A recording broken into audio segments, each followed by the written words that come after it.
Hey. So, what is it?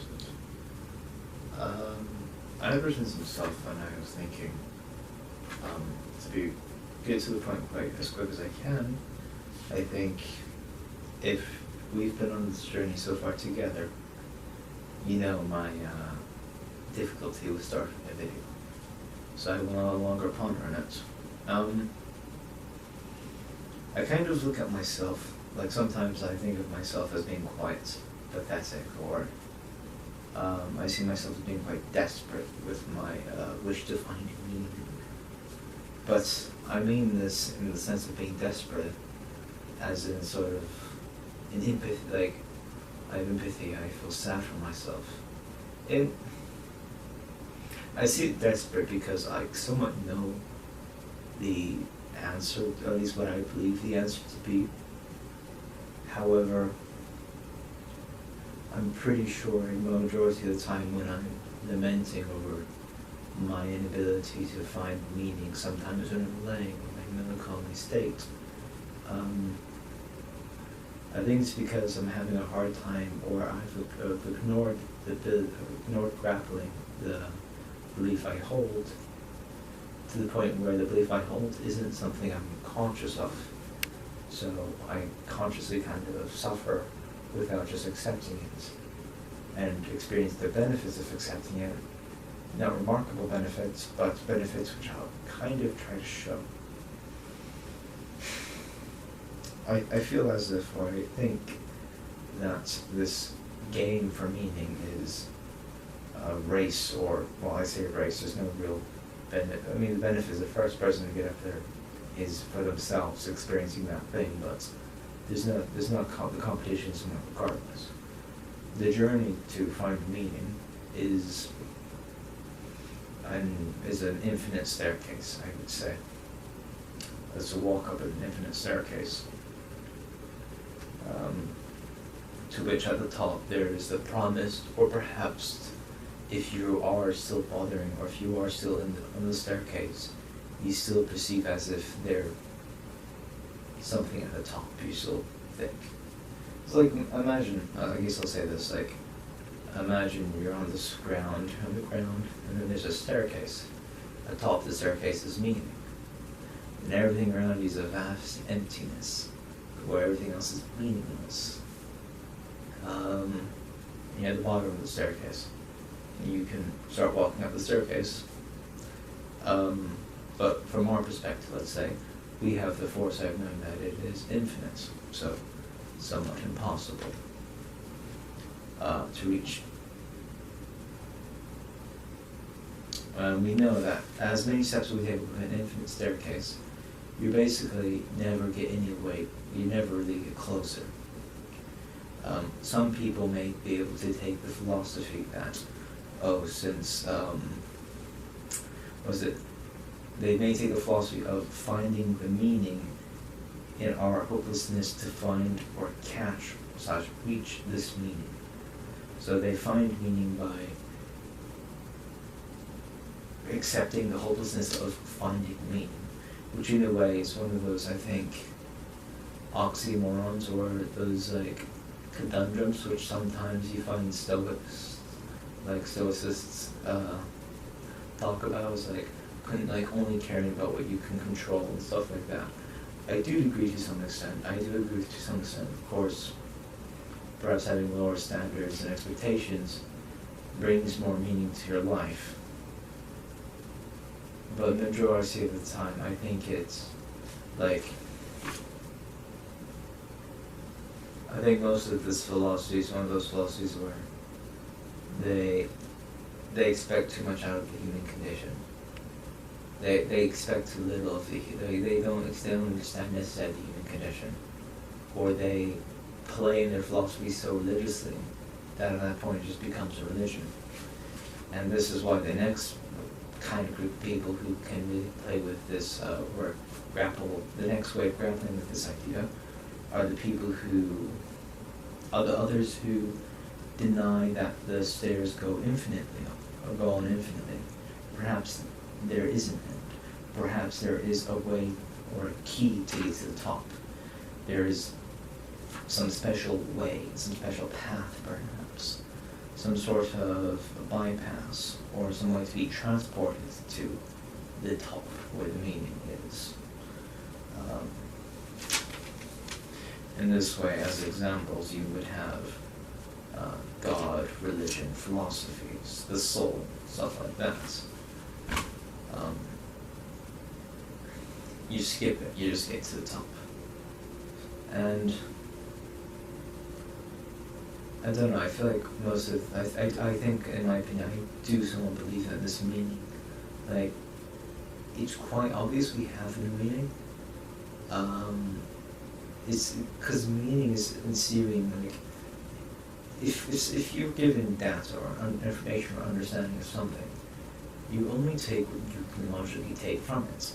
You don't take any more. You don't bite off more than is, I guess, than there is to chew, or you don't claim you've eaten what there wasn't to be eaten, or wasn't there to consume. And this, I think, what I'm trying to say is, when people say there is meaning, I say, where does this come from? And of course, people who have meaning perhaps believe in stuff like souls, accept philosophies, have religions.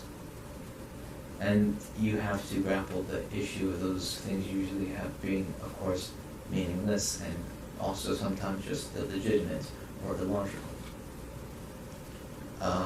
But that's enough of me beating on religion. But one thing I wish to say is, and this kind of might begin to sound like the Stoic philosophy of, we find meaning in the meaninglessness. No, I don't think you can find meaning in meaninglessness. I think you accept the meaninglessness of meaning itself. You accept the meaninglessness of this meaninglessness. And you accept the limbo state you're in. You don't have to have a meaning with that. You can do it meaninglessly.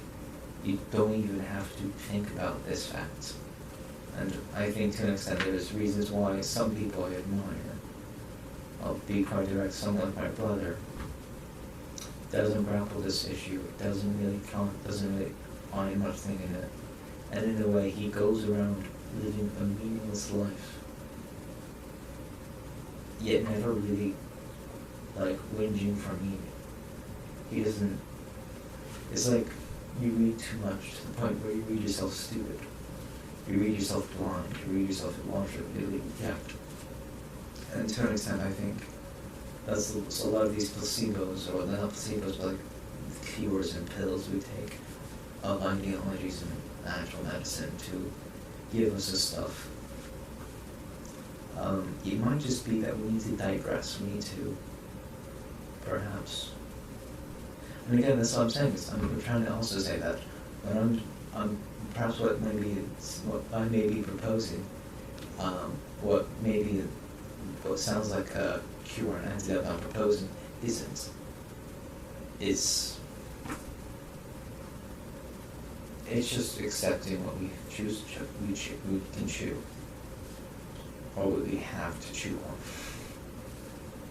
on. We have a meaningless bone to chew on in our void, and you just do that. You accept that meaninglessness. And again, also I think acceptance, it's somewhat too religious for me.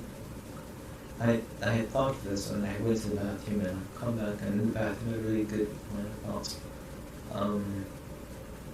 Now I'm trying to recall the exact line of thoughts.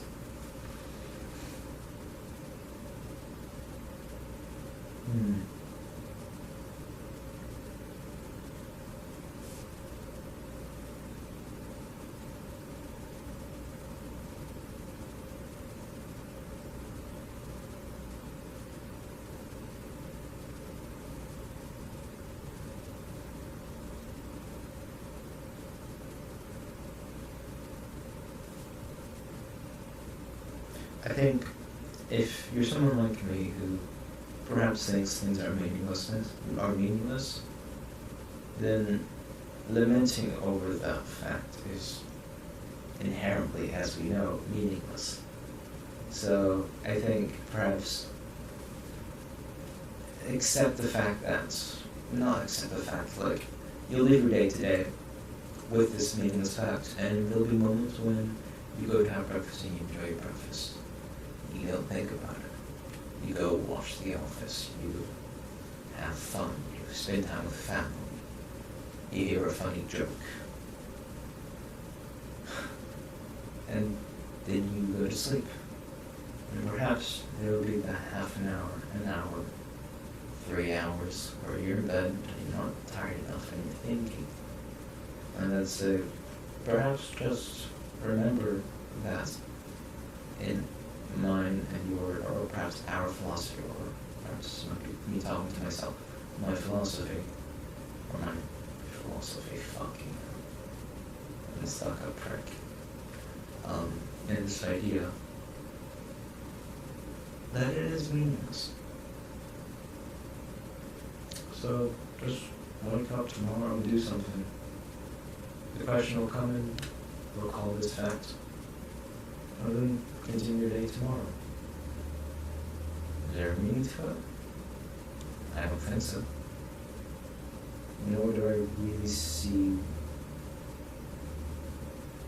Well, I guess that the more I talk, I'm giving a description and I'm kind of trying to put meaning to meaninglessness, and that's in itself redundant and impossible.